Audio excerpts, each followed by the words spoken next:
Namaste to all participants. Here I am share experience of immigrant agriculture workers that I experiencing myself as a workers in the commercial raspberry farms in Alentejo. Kuragraphy is the method that I'm adopting for my field work. Kura is the Nepali term that means talk. In Kuragraphy, I do paying attention about the subject matter while we are talking with friends and the informal conversations with the surrounding peoples, and that are the things I keep note of at night.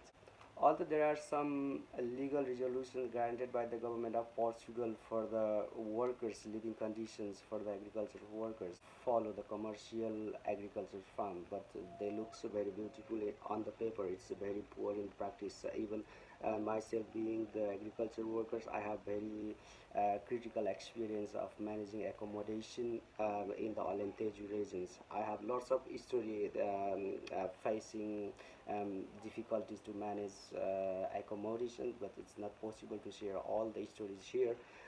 Very poor living space in terms of hygienes and private space, and we have to share 4 to 8 people's small cozy rooms.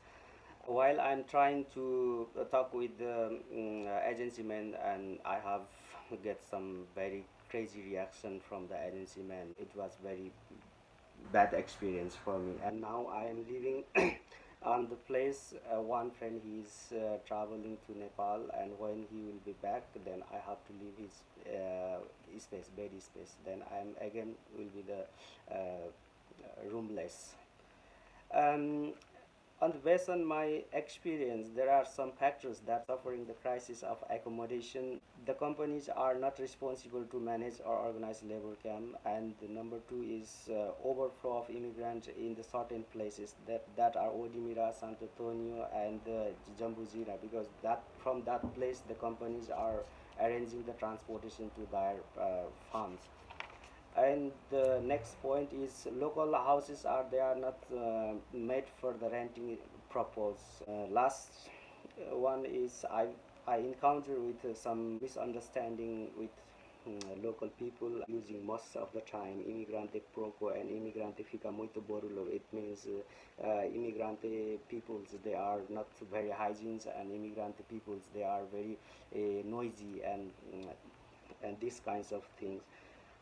The agriculture worker next day start the evening before we sleep. We have to prepare our food for the next day, lunch and breakfast, and we have to sleep at time. If we have the day of tomorrow and we feel relaxed, and we can enjoy until the late nights.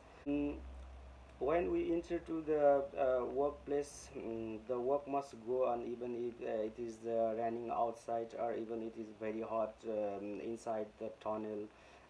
We have to be responsible for our working and packaging materials, and maintain the quality and hygiene of the product. Facility and pay system for the workers that varies to company.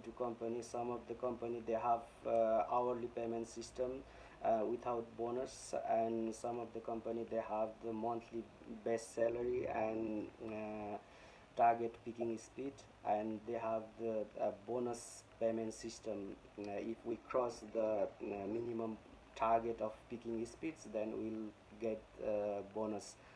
And social zone, in these two pictures I try to show one of the company they have social zone for the lunch and breakfast, and another company they don't have the social zone, so we have to eat our food under the tunnels.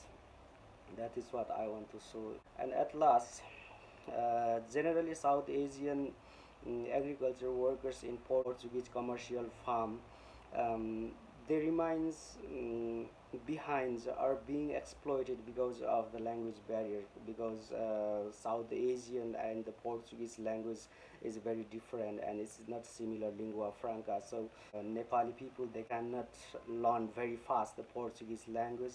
That's why they cannot converse two-way with the supervisors and the company persons. And they could not understand the proper instructions of the supervisor. They are instructing in the workplace. and the workers, they cannot understand even in their contract papers and the rules and regulations of the Portuguese rules and regulations, they cannot understand. That's why most of the uh, Asian, especially Nepali people, they are being exploited or they remain behind on the agriculture farm. Thank you.